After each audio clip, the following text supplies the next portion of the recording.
Anytime you will try to solve problem like this, keep in mind that we have to multiply first the whole numbers.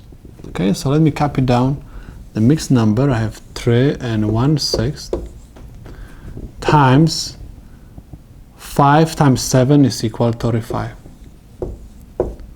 Next, I'm going to convert the mixed number to improper fraction by multiplying denominator by the whole number. 6 times 3 is 18, plus 1 is 19. It's 19 over 6. Times, I'm going to convert 35 to the improper fraction. Anytime you want to convert whole number to improper fraction, simply write that whole number by 1. Now, check if we can reduce anything over here. We cannot, so we have to simply multiply numerator by numerator and denominator by the denominator. Okay, so 19 times 35 is equal 665 over 6 times 1 is equal to 6. This is the example of the improper fraction. Most of the time we convert improper fraction to the mixed number by dividing numerator by the denominator. So I'm going to have 665 divided by 6. The question is, how many times 6 goes into 6? It goes 1.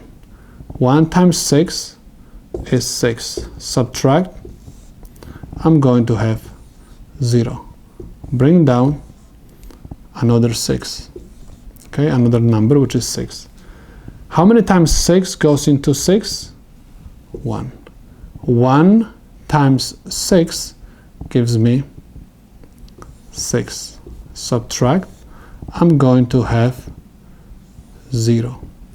Bring down next number which is 5.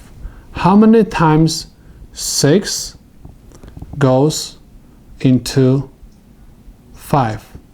Goes 0 times. 0 times 6 gives me 0. Subtract, 5 minus 0 is equal 5.